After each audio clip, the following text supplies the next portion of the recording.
Good afternoon and good morning, everyone, and welcome back to the Blind Press YouTube channel and copy stream number 396. And it is Wednesday, and it is Canadian Wednesday, so I am joined by Functional. How are you today, sir? Well, I got my coffee and I got my donuts, eh? Eh? And I got Bob and Doug McKenzie over there. We're just hanging out in the Great White North. Riding a moose? My battle moose. Battle moose, yes. Oh, I man. yeah, I'm good. It's good weather out. It's a beautiful day in Canada. How are you? I'm good. I just got back from the park a little bit ago. Did you Uh, need to show your papers, please? No, see, our neighborhood is nobody really in our neighborhood is caring right now. No Karens in the neighborhood, so There to are a speak. few, but they are the ones that just kind of they're not cariny enough to start shit. They just kind of isolate themselves and look down their noses at everybody else while they're in their house. So Oh, right that's on. fine. But the rest of us are out at the park and running around, and the kids are playing together, and like, because it's spring break right now for because Yeah, so I heard. Ontario pushed March break back to April this At year. least they get a break. Not like there was anything to break from. Right.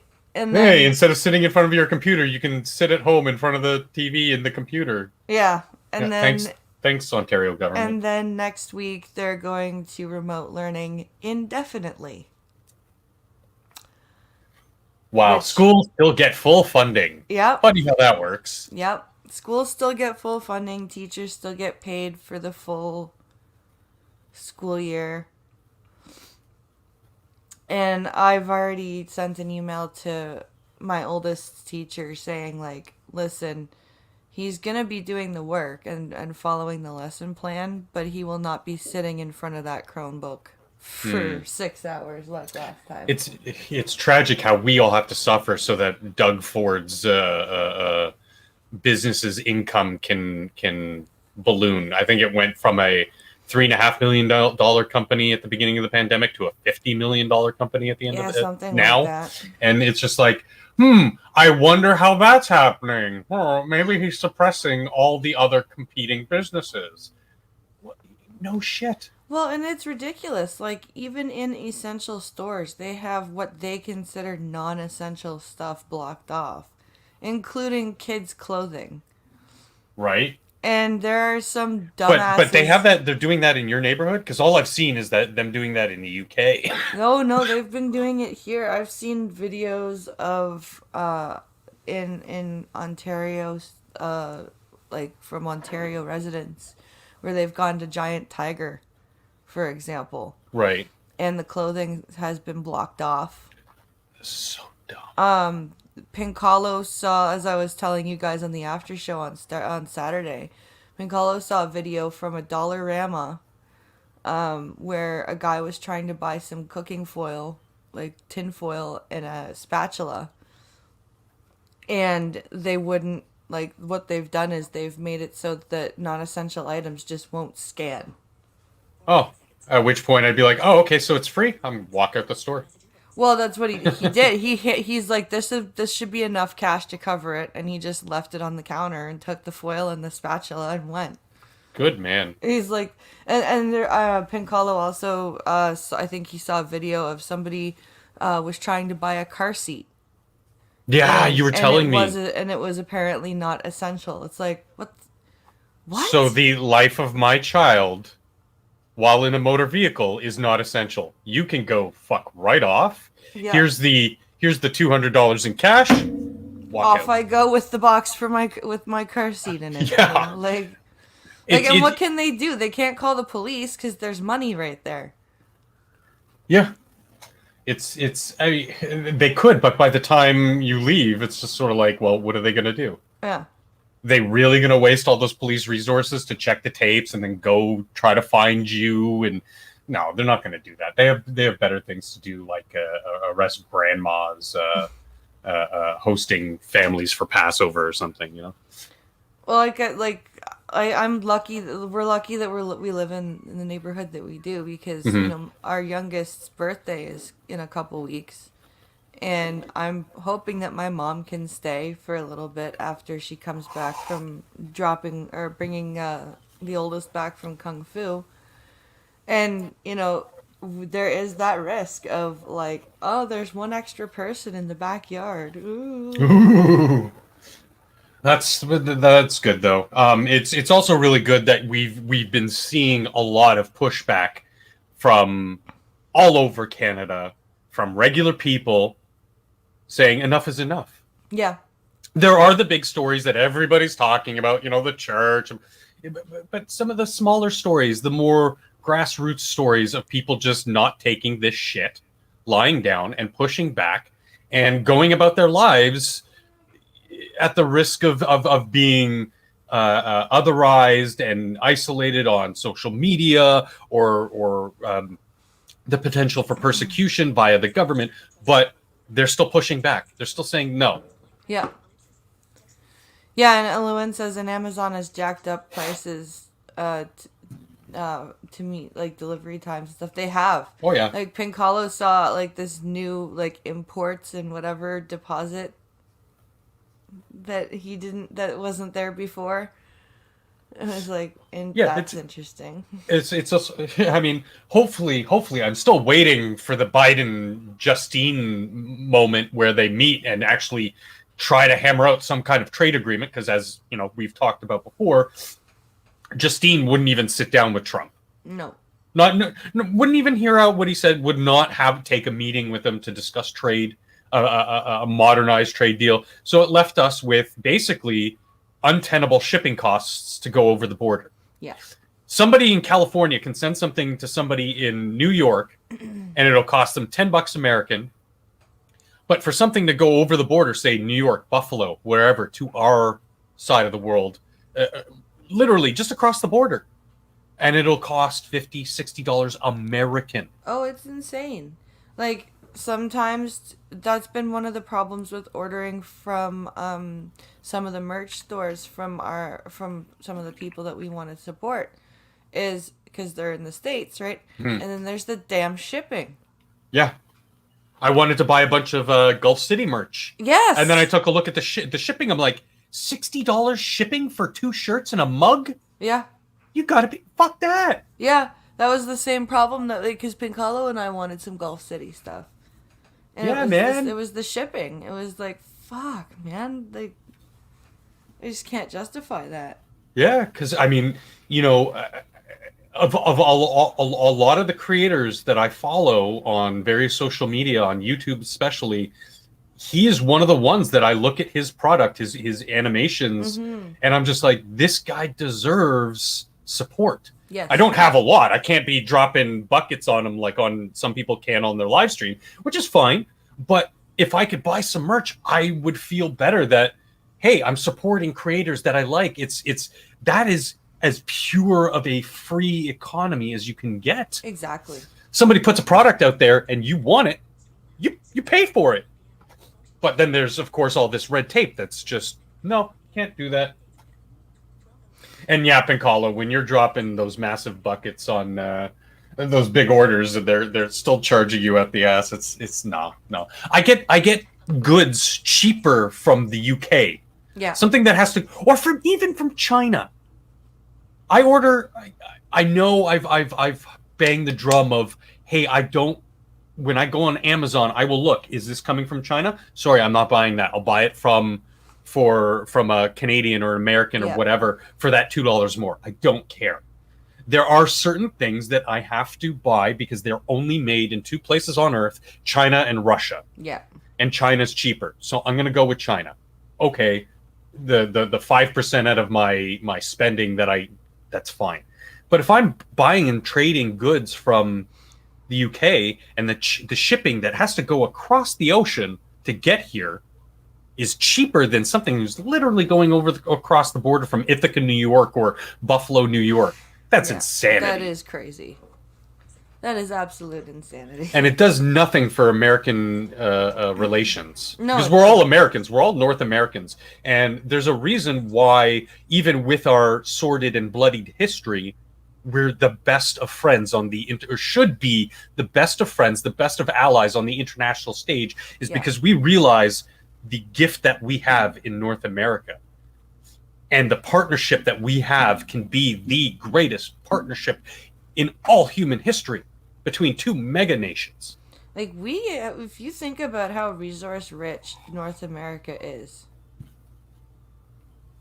Yeah. like, it's crazy. We've got oil, we've got fresh water, we've got insane amounts of hard and soft timber. Yeah. Metals. We've got metals, we've got jewels, Precious, very nutrient rich farmlands farmland, across yep, both yep, countries. yep, very You know, rich soil. either or both, or even collectively, we could shut down and be completely xenophobic to the rest of the world and say, you know what, we're not trading, we're not doing anything with anybody else. We could be completely isolationist, and we would be fine for centuries and beyond. Not very many nations in the world can say that these days. Nope. But oh boy, oh yeah, Wayfair is. Don't even get me started on Wayfair and Wish and Alibaba and all those other craptacular sites. That drop shipping crap, yeah. It really is just Amazon, Chinese made Amazon. Yeah. No, it's Oh, boy. because we were looking for stuff for the kids, right? When we Sure. were trying to find desks and whatever, and Wayfair was just so it's just crap. Like, you could go to IKEA and get better stuff. Yeah, even though it's particle press board, at least Yeah. it'll last you a couple of years and not fall apart within months. Right. Like that Wayfair garbage. Like, I think the only thing I bought from them were a set of linens. And after 2 washes, they already started to disintegrate on me. I'm like, Wow. wait, really? This fabric is just going to disintegrate like that so quickly? That's insane. That's not worth the price. I'd rather pay the extra 20-30% and go to Winners or a department store and have something that's actually going to last me a couple of years. Yeah. It's just ridiculous. Oh boy. So what do we got on deck for today? I've got I found Pincalo sent me, I think it's a Polyev video. It's called "We Was Paying the Trudeau Family." Oh yeah. And then I found one last night, from last night. No, Dad is not still here. Hey kiddo. The oldest one is on his break, so he's playing Lego Marvel Avengers. Nice. Yeah? Can you call me Dad? No? Why? Because I'm doing my show. Oh, Why do Mommy's you want me working, to call Daddy's Dad? working. because And Daddy's working. okay, this one say back then it's on a console. Well, I will get Daddy to put Pac-Man back on the console later. Daddy can't put Pac-Man on the console because Daddy's not here.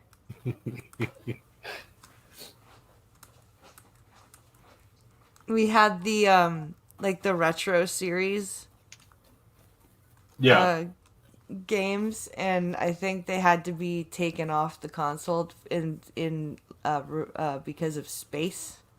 Yeah. There's only a limited amount of space that you So- can have. But he wants Pac-Man back.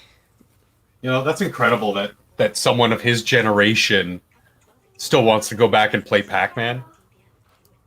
He loves like Pac-Man. We had Pac-Man, Dig Dug, and Galaga, I think. Dig Dug! I used to love Dig Dug! Yeah.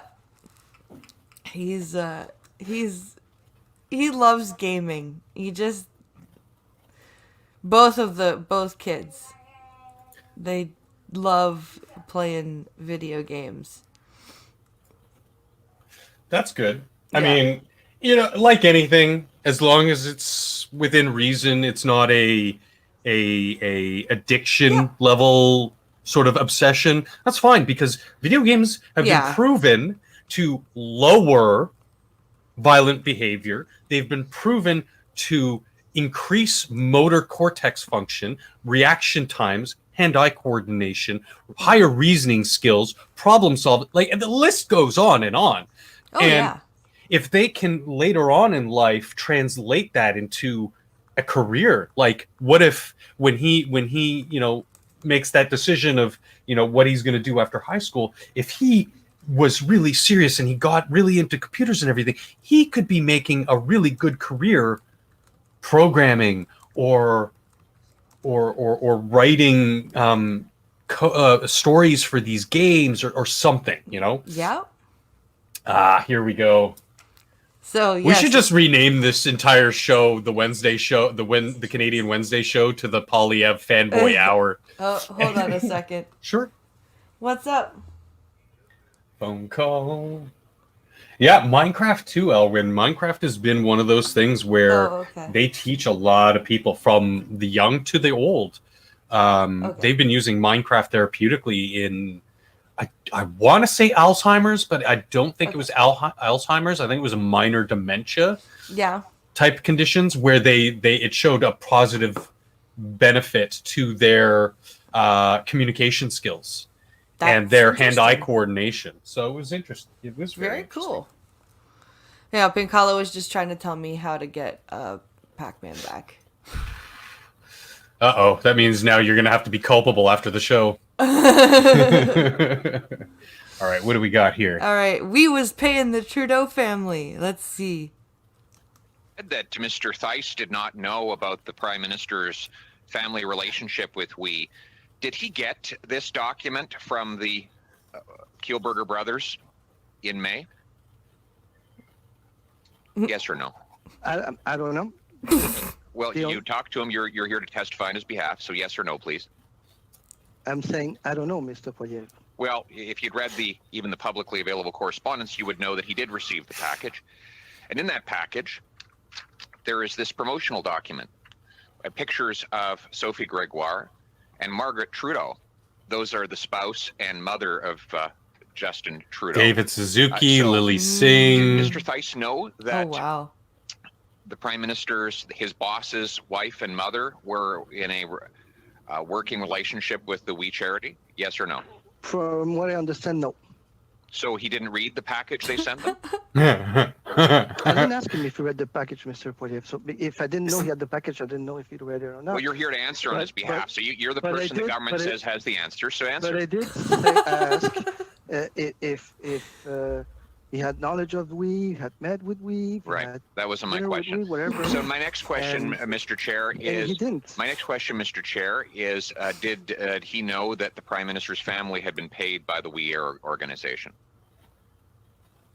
From what I know, no. He did not know. Understand? No. Bullshit. So he was under the false assumption that the Prime Minister's mother and wife were doing their celebrity ambassadorial work for free. Well, see, Mr. Chair. Yes or no? This is a type of attack we want to avoid. Yes or no? Oh, point of order. This is an attack. I feel back to you. I feel yes attacked. You're asking me questions that are relevant to this big mother case. And wife were paid by the We Charity. Yes or no? Based on what I know, no. I already answered your question, Mr. Poirier. So he got the document. It showed the family members in it. The We Brothers sent him this. The We Burgers. That's awesome. What a Freudian slip. And he apparently did not know. That's where it cuts off. That's fucking amazing. Optics aside, name me one fucking legal case in which you or I or anybody else would be let off because of ignorance of a crime. Mm-hmm. It doesn't happen. If you're engaging in criminal activity, it doesn't matter if you know it's criminal activity or not. You're still culpable. You're still liable for committing a crime. These people, they seem to think, oh, well, I don't know. Well, look at the publicly released documents that say, have statements, have witness testimony that all this criminal activity and all this shady dealings have happened, and then to have their representative during a hearing say no. Yeah. That's guilt. That's know. guilt. He basically just said guilt. I am guilty. We are guilty. We, the charity, and we, the Trudeau combine. That pisses me off. This is insane. I just.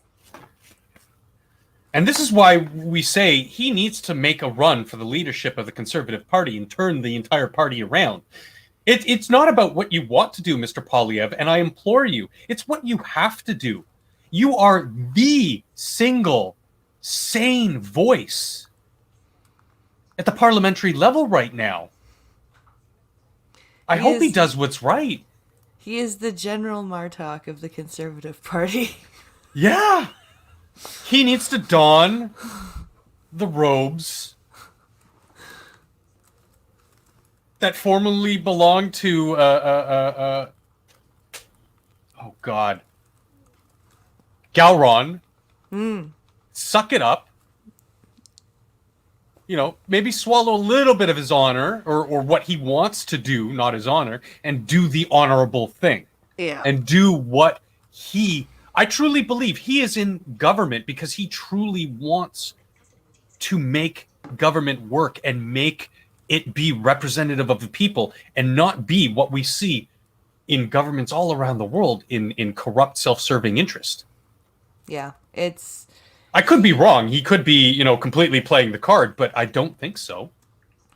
I think he's really genuinely cares about what's going on, and he seems to just want to get to the bottom of this.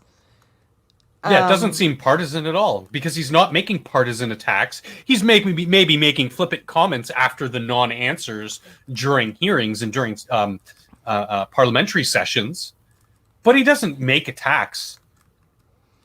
And the very fact that the Liberals are like, this is an attack, it's like, why? He's asking a question.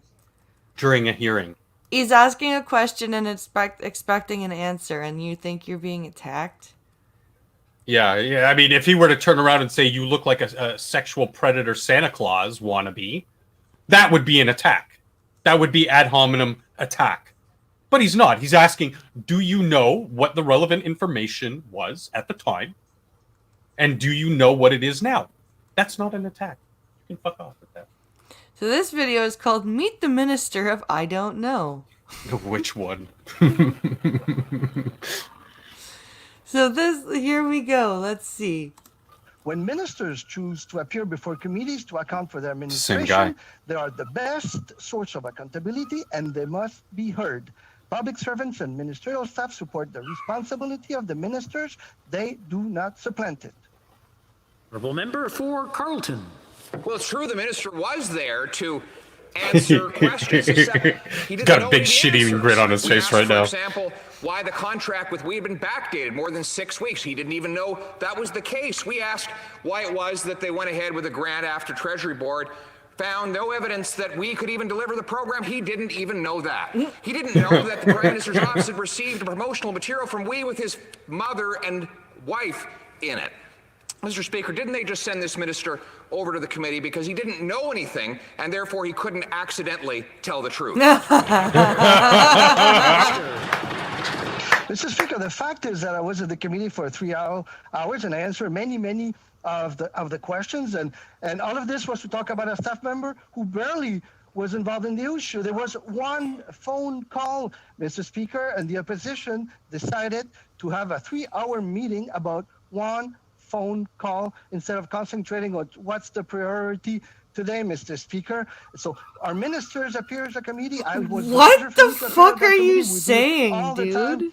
but they should use this time that is allowed to them, to the members, to discuss about the priorities of today, Mr. Speaker. The honourable member for Carleton. Well, we wanted to hear from the minister responsible, not Minister I don't know. But that's what we got from him. He didn't know any of the facts. We asked question after question, and he broke the Guinness Book of World Records for not having answers. And actually, to his credit, openly admitting that he didn't know any of the answers. So if he doesn't know any of the answers, can they send another minister who can explain why this government gave a $500 million grant to a group that had paid the Prime Minister's family a $500 million? You mean $500,000? $500. Yeah. $1,000. Yeah. And that's only the tip of the iceberg. Who knows what other money changed hands? Yeah. And that's been one of my biggest commentaries on government in both the United States, Canada, and the Western world as a whole, is it's now shifted over to become this money laundering scheme for these career politicians.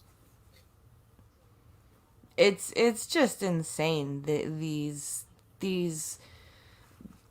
and they're so freaking smug about it. I don't know. Which is why it's so delicious when the Speaker of the House is like, the right honorable member from Carleton Place. It's sort of like he knows Polyev is just going to whip it out, drop it on the table, and go, "What up?" And then give him a little zinger. You can hear the grin. Oh yeah. In the speakers, the honorable member for Carleton. Every time he calls on him, because he knows Polyev is too smart and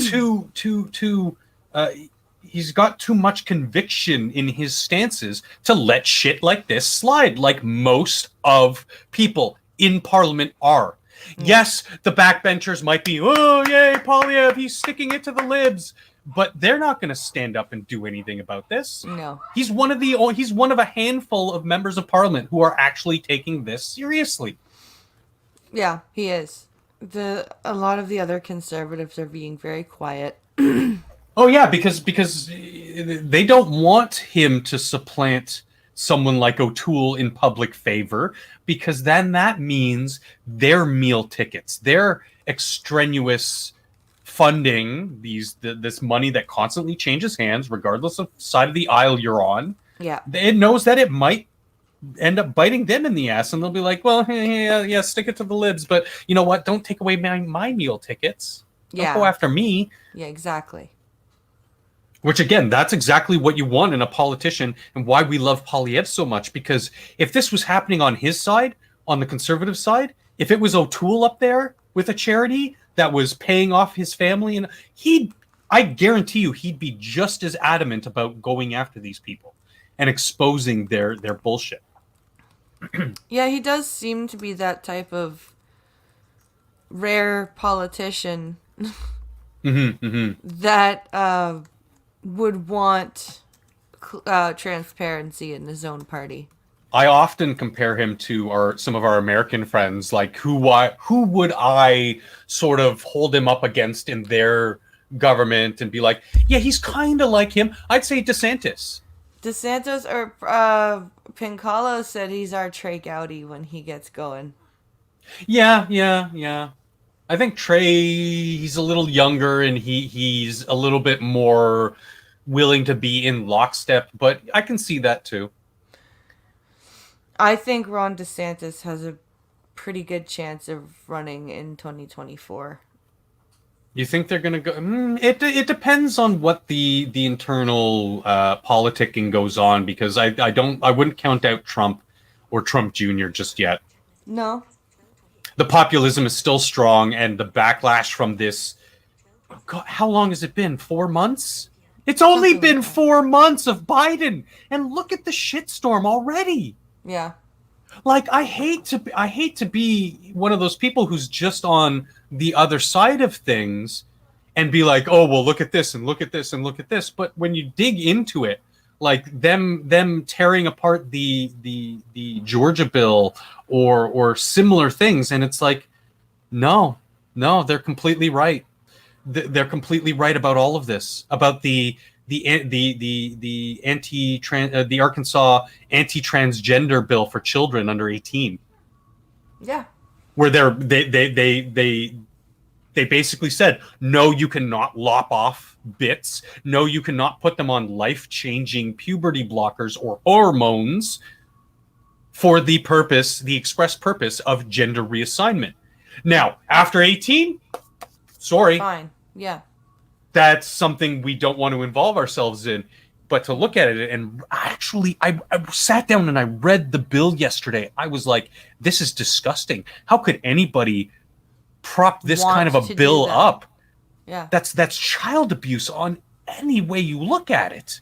And it's fucked up because a lot of people will say that saying that that's child abuse is transphobic. And it's like, no, Well, it's not.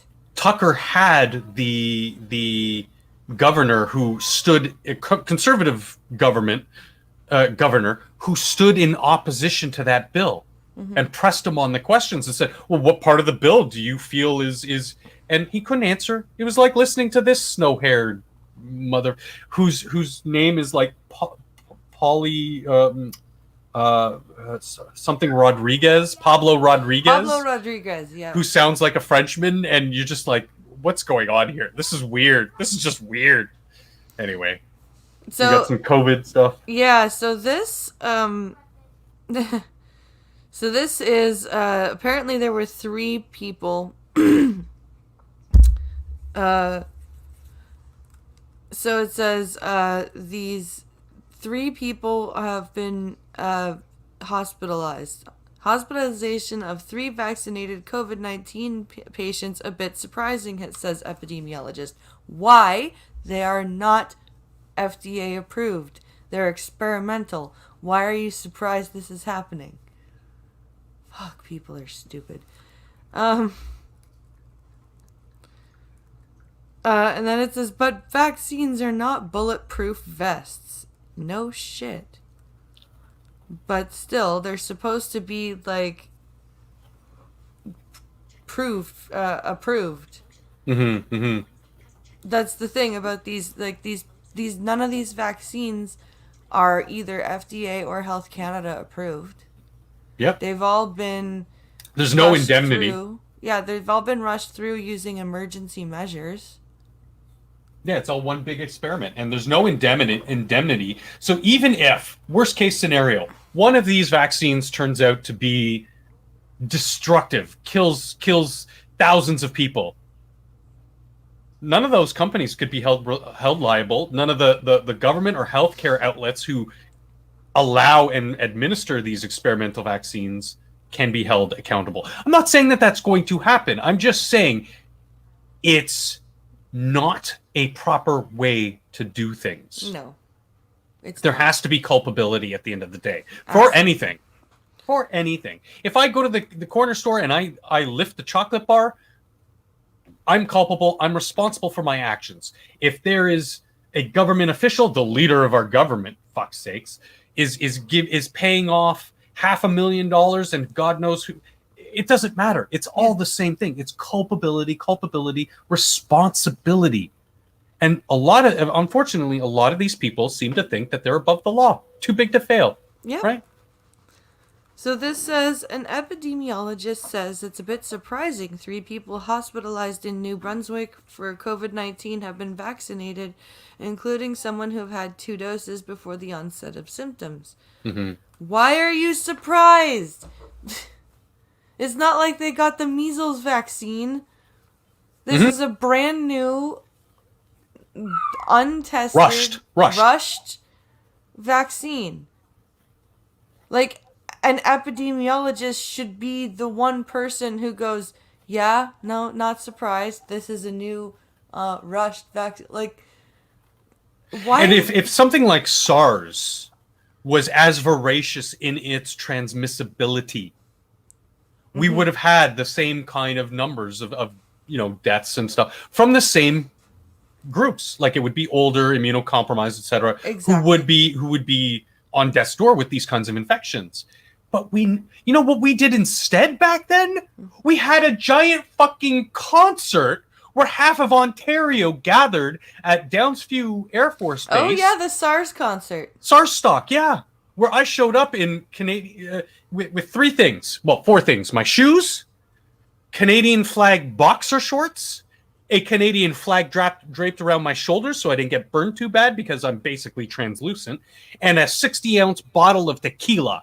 Nice. And that's how I spent my fucking day there. And you know what? It was great, and nobody was worried about this pernicious virus going around that could have potentially, again, same rhetoric at the outset of SARS-CoV-2, COVID-19, where it was like, if this gets out, it could kill millions, blah, blah, blah, blah. Never happened. Yeah. The only time I remember having to wear a mask during SARS was I was going to counseling at the hospital. Yep. And that's fine. You know why? And Because you a had to wear- hospital yeah, exactly. is You're in a a hospital. place where sick people go. Yes. So maybe you should take a little PPE if you're even if you're not staff, but even if you're going to the hospital with reason. And I think that is if any place, that is a good place for PPE to be not mandatory, but heavily heavily deployed. You should deployed and influenced, and you should tell people, yeah, you should take the mask, disinfect your hands when you come in. There should be a dispenser or somebody handing out masks or face shields or something. Yeah, like when my sister was Yeah, born. it is Duck Dog. When my sister was born, my mom and her both had high white blood cell counts for a few days. Mm-hmm. And I had just a common cold. But I had to wear a mask when I was visiting because they both had a high white blood cell count and my mom had a C-section. Mm-hmm. So they were like, nope, you have to wear a mask and wash your hands a lot. And that's just common sense. Yeah. But this whole running around wearing masks outside. And For me to go literally downstairs to check my mail, yeah. to go to the store to buy cigarettes or milk or whatever, like it's insanity. There have been a couple of people at the park wearing masks, and I'm like, dude, you're outside. What do you do? Like on the weekend, you kind of shake your head at them, but you know what? Ultimately, that's their choice, Yeah. and that's what I think it should be boiled down to: is you have the choice. If you want to follow the up and down, back and forward, changing recommendations day to day, that's your choice. Yeah. At the end of the day, I just said this to Elwin this morning. The end of the day, as human beings, all we have in life is our choices. Yep, exactly. To rob that from people, you are basically robbing them of their lives. Yeah. Essentially. In a philosophical sense, obviously not in an killing them, existential but in an existential way, you're right. It's very much a curtailment of your life, your to use like an American type of way, your liberty, your life, and your that's liberty. coming from me, as somebody who's very, very secular. I sometimes even say anti-theist, but is in lockstep, is almost the very same thing that have been repeated in religious texts. Yeah. God gave man these choices. There are things that make sense, like not in a religious way, but there are some things that are just universal in those religious texts. Sure, like treat. And it doesn't others matter as- if it comes from the King James Bible or the Quran or the Torah. yeah. They all basically say the same thing, just in a others different as- way. Yeah, treat others as you want to be treated. Don't go around. And God killing gave you people. these gifts. And yeah, you have these rights and these choices that you get to make. Yeah. Don't throw it away. Scientific sociologists would even say is, these are the biological evolutionary advantages that have made humanity the alpha species on Earth. Is these things called higher reasoning, choice, And I keep seeing all over social media, all over the news media. Oh, you know, well, ICUs are still flooded and this and that. And okay, so you're telling me that all these draconian mask mandates, lockdowns, blah, blah, blah, blah, blah, they haven't done anything to stem to curb the flatten the curve. Yeah. So why are we still doing them? And not to mention, like, why are we making sick kids move for adults? Like, Sick Kids Hospital is doing that. CHEO is doing, like, the Children's Hospital of Eastern Ontario is doing that. They're opening up wards for adults with COVID. Yeah, I don't know. And I'm sitting there I going, mean, that's not as bad as a Cuomo. no. Because obviously we do know that the survival rate for children is effectively 100%. Yeah, but I mean, these are kids that are no, I still cancer don't agree kids. with it. Like, they're They're kids immunocompromised are in some immunocompromised, cases. you know, Yeah, like, no. I know that better than anyone because both my brother and my sister both treatments recently within their lives and needed to be like, I haven't seen them because of COVID. I'm worried that maybe there might be the off chance, and I don't want to be that person. But again, that's the choice, right? Mm-hmm. That's the choice of the people who are high risk to isolate. You don't isolate healthy people. No. That's how you end up killing everybody. Yeah. That's never made any sense. No. So, Raywit Dienenden, foreign, an associate professor at the University of Ottawa, says the clinical trials showed some vaccinated people still got sick. But the vaccines, in quotes, had a 100% chance of keeping vaccinated people out of the hospital. How can you possibly make that claim? First of all, how can you have the words 100% and chance in the same sentence? Statistically, there's always a margin of error with anything. I think the article will go into this, but clinical trials are not real life. No. Clinical trials are they do their best to contain and control as many factors as they can. In real life, in the outside world, there is no such thing. It's chaos. It is literal chaos. You cannot control for these factors. Yeah. This is just their political rhetoric that they're handed down the line that they have to parrot to say, no, it's 100% safe, it's 100% effective, blah, blah, blah, blah, blah. Yeah. About 10 more minutes, buddy, okay? And then we'll go make some lunch. Deal? Ooh. Mommy, I'm hungry. But clinical trial numbers are always more optimistic than real-life situations, he said, noting the COVID-19 vaccine were only tested on tens of thousands of people. Jesus Christ. And are now being distributed to tens of millions globally. Yeah, do you think that might be an issue? So some hospitalizations were bound to happen eventually, said Dienenden. 3 hospitalizations out of the more than 120,000. Buddy, 10 more minutes, okay?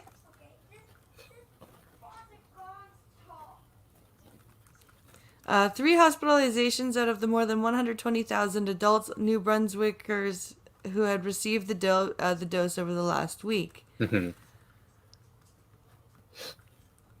So it says Dienanden anticipates a vanishingly small number of vaccinated people may also eventually die from COVID-19. Or complications like blood clots. Yeah.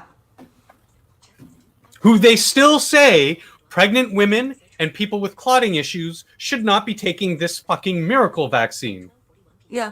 It's almost like they didn't hash it out fully and go through proper established trial runs and processes. That 6 months is not long enough to test something of this scale, of something that they're pushing so hard to get the entire world. to take. Pincalo said it still, and Pincalo says it still says trials. I just want to see that stamp of approval from the FDA and the Health Canada. Yeah. I'd like to see that, but even at the end of the day, Pincalo, can you really trust them at this point? Like, maybe I'm just getting too black-pilled in my old age, but with all the corruption we see day to day in government, are we really going to trust these people? Look at the initial numbers from Health Canada, not Health Canada, Toronto Public Health. Oh, Toronto Public Health, yeah. Where they outright lied. Where Health Canada put out their numbers for deaths due to influenza and related things like death from pneumonia and all these kinds of. They went down to 8,000 annually to 3. Yeah, I want to know how many people who they're overdiagnosing. Like I said, I want to know how many people who like had the flu were told that they had COVID. Oh yeah. I really would like to know that. Because this isn't something that's localized. This is Canada wide. This is United States wide. This is worldwide. That somehow the flu has all but vanished, and people are like, "Oh, well, it's because people are wearing masks and social distancing." I'm like, maybe you might get a few percentage points in reduction. Not that much, but not a near elimination. Yeah, that does not happen. It doesn't work that way. At all. I do like how they gave the J&J blood clot warning, says Grillin' Pirate Pete. 1 week after he got I got the J&J. Oh, Jesus, Pete. I mean, luckily, hopefully, Pete, that you're healthy enough you don't have white blood cell issues. But, I worry about people who actually do and who now who might have gotten it or who might be getting it and who aren't aware because this type of information is being suppressed. Yeah, it's being suppressed on social media. It's not being talked about in the mainstream corporate media. Yeah, my mom just got her first dose and I can't remember which vaccine she got, but I'm like, okay. Like she is very prone to bronchitis and pneumonia. She gets them like twice a year at least. Yeah, and all these blood clotting deaths have been women. But I'm just older women who are for all intents and purposes were fine. They're healthy. Yeah, exactly. But they're in their 40s, 50s, 60s who nobody thought to think of this stuff. Yeah. It's so infuriating. Yeah. So what happened to do no harm? Right. Like I do worry about her because she's in her 50s. She's so I'm like, I hope she didn't get either the AstraZeneca or the J&J shot. Yeah. And I mean, I hate to go off on this tirade, but I know I've talked to Harry at length, the Harry channel. For those who don't know, we talk about this quite often. He and I. About mRNA vaccines. And they are a wonderful development in science technology and medical technology. But I'm still hesitant with any new technology to just jump on the bandwagon and not ask questions. And not say, hey, do you think there might be some long-term effects from something like this? Something we've never done before? Yeah. Well, it's kind of the same thing when people ask me if there was a technology to get my sight back, would I jump at the chance? And it's like, no. First of all, I don't know how tested that, like any new technology to restore sight in my lifetime would be very, very, very, very untested. No, I'm the same way with my legs. And then there would be the fact that I would essentially have to relearn how to live, because it would be the exact opposite of a sighted person learning how to be blind. I would have to learn how to see. I would have to learn how to be a sighted person. Yeah. And I'm quite right frankly, there with you. I'm not sure I want to. I'm not sure I don't know. I'm too lazy for that shit. Plus, you're fine. I mean, exactly. I mean, I'm not, but I would be right there with you in the, hey, if they had some gene therapy, let's say, where they said, okay, we're trying this out. It's gone to clinical trials. would you sign up to be one of our first stages of guinea pigs for gene therapy that could restore your mobility? I'd be like, no, Yeah. I don't want to be a guinea pig. Yeah, come back to me when it's approved and everything's on Hunky the up dory, and up. above board, yeah. Yeah. And then I would make, like we circling back around to personal choice, I would make that informed consent.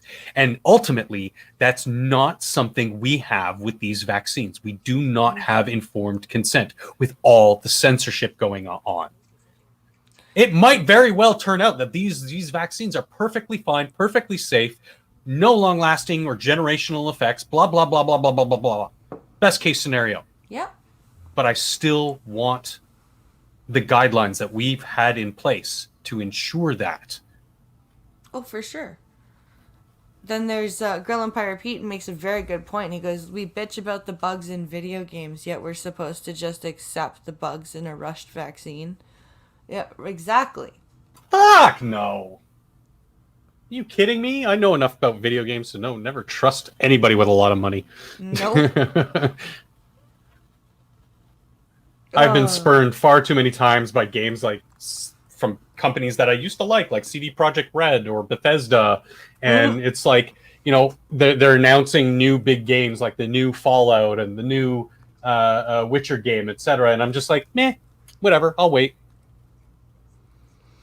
So I've got one more story for us. All right, hit me. So apparently there's a school custodian who says that she lost her job because she refused to download the COVID tracker app. Aha. So we're going to read about this story. That's not Orwellian at all.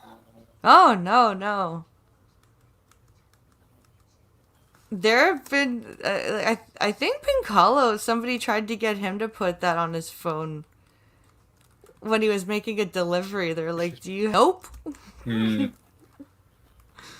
you have to. No, I don't. So, yeah, let's see.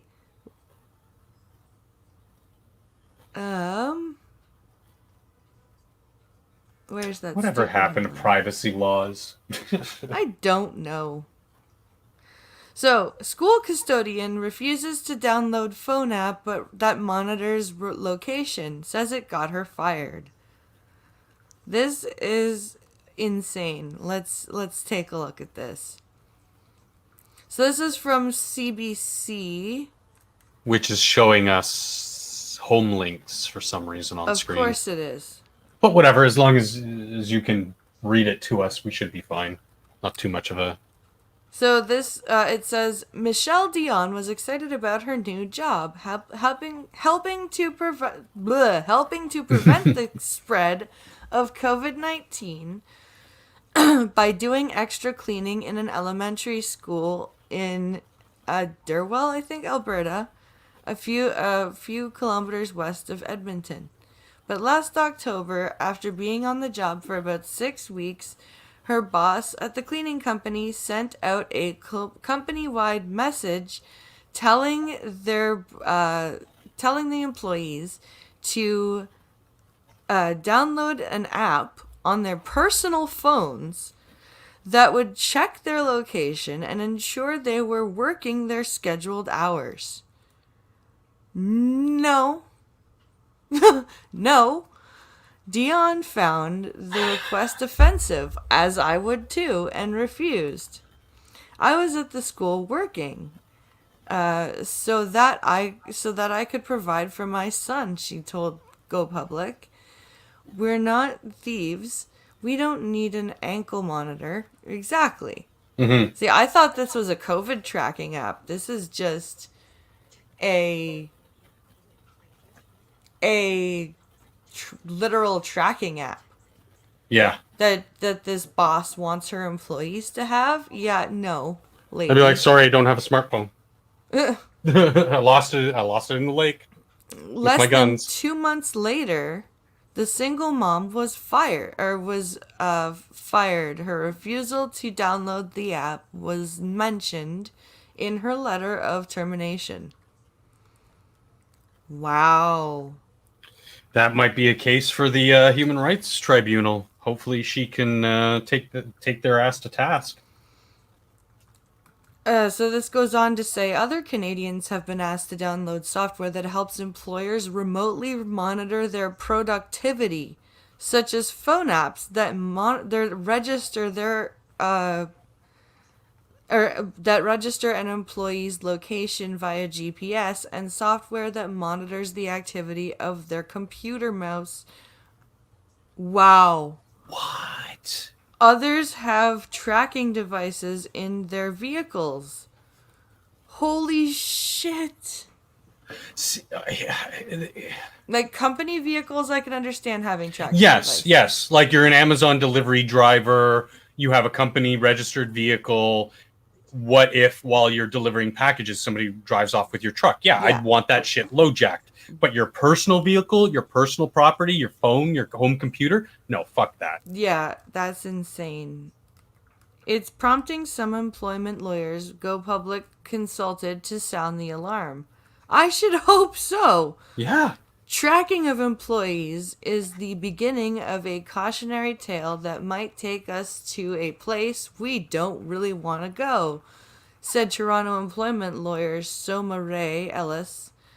No shit. That's an understatement. That's... Next, what do they want? Body cams for people, for sales associates at Walmart? Yeah, right? Or who work at the corner stores or whatever? Like, no, this is a gross overstep of privacy. I'm shocked. Like, I honestly thought this was a... Like, it's one thing for the COVID app, but this is just a straight up, like you're tracking your delinquent teenager, you know, like Yeah, I mean, it is, you know, starting with the whole pandemic. It slowly just pushing, see how much people will take before they bend or break, and the small percentage of dissidents, we can silence them, we can otherize them, blah blah blah blah, and then something like pernicious like this sneaks in. Yep. Yeah, it's crazy. We need to take a pause before we go down some path of being tracked all day, every day, wherever we are. Yeah. Oh, Dion boy. says she was thrilled to get the job last fall, responsible for things like disinfecting door handles, light switches, and bathrooms to prevent possible spread of the coronavirus. With the pandemic going on, I felt like I was an important part of the team, she said. I was complimented by my employer and school authorities for doing such a good job. When her boss told her to download the app, Dion said she was concerned about her privacy. The app would go on her personal phone, and she said her boss didn't clearly explain how it worked or what would happen to any data it collected. It was just a blanket statement. Everybody install this app on their phone. This is how we're doing things from now on, said Dion. Yeah, I wouldn't do it either. No. I mean, look at what they've done with such data collection, again, through social media and other things. It's like, that is the new currency. That is the new product that we are being robbed of, because there isn't informed consent, and packaged and sold, and we see nothing. In fact, we're actually charged for our time. Exactly. In a lot of cases. So the app called Blip generates a geofence, a virtual boundary created by the employer using GPS that detects when an employee enters or leaves. The app registers a signal from the worker's cell phone when their location settings is turned on, so the boss can tell whether an employee is on site and how many hours that person worked. It only registers an employee's location when they enter and exit the geofence, and doesn't track their specific movements. Still, that is ridiculous. The employer sets up the geofence? And next thing you know, they'll be like, okay, well, now that we've pushed these apps on people, no, we put shock collars on them. Yeah. Oh, you weren't supposed to leave that work site before 1 p.m. I was finished my work. Oh, it doesn't matter. Zzz, ah! Now I've got that episode of The Simpsons where Nelson's got the shock collar. Yeah. What was that for? I was thinking about a girl I liked. Or the Running Man. Yeah. Oh, God. Oh, God. This is insane. I just can't believe this. This is... Oh, It's totally dystopian. It is. Like, these are the kinds of things that we grew up reading about, going, you know, these are cautionary tales, you know, you gotta fight for your freedom. Freedom ain't free. You gotta beware of pernicious agendas. And then, you know, they just somehow arrived one day, and we're all, and, you know, a mass of people of the population are just like, yeah, whatever. And it's crazy that how many people told people like us who were on YouTube for the past 4 or 5 years that we were crazy. Oh, you're crazy. You don't know what you're Yeah, and it started with Alex Jones. Stop watching Alex Jones. Do you know how many times I've been told to stop watching Alex Jones when I cannot stand listening to Alex Jones. He drives me crazy. Sure. But it's that, you know, they just want to poo-poo you, you know, oh, you're a conspiracy nut or whatever. I've even had conversations with people and go, okay, so where was he wrong? Yeah. Oh, well, he said, you know, the turning the frogs, and I'll pull up an article and be like, look, this is what he was talking about. Or, you know, the Pizzagate, Lolita Express. Okay. Hello, Lolita Express true. Existed. Yeah. It was joked in Hollywood by these stars and producers and directors for decades. Yep. And now that we find out that it was actually happening and true, people are like, oh, well, fuck off. Yeah, it's disgusting. Oh, lunchtime. It is lunchtime. My friends, you have spent an hour with us, and we thank you for watching. I hope you guys enjoyed yourselves. And I'm not sure if I'll be doing a Beat the Blind Girl stream tomorrow, just because I do have the little one home from school on spring break. Spring break! But there will be a coffee stream on Friday, and of course, part 2 of episodes that should not have been will happen on Saturday for the Star Trek stream. That'll be fun. Because we did not cover near all of it. Because let's face it, as much as we love Trek, there's a lot of stuff that you just kind of cringe at. Yeah. Yep. All right, guys. Thank you for watching. Thank you to Functional for joining me as always. Of course. And we will see you guys later. I'll be on Minions tomorrow night as well. So check that out. Bye, guys. Take off, eh?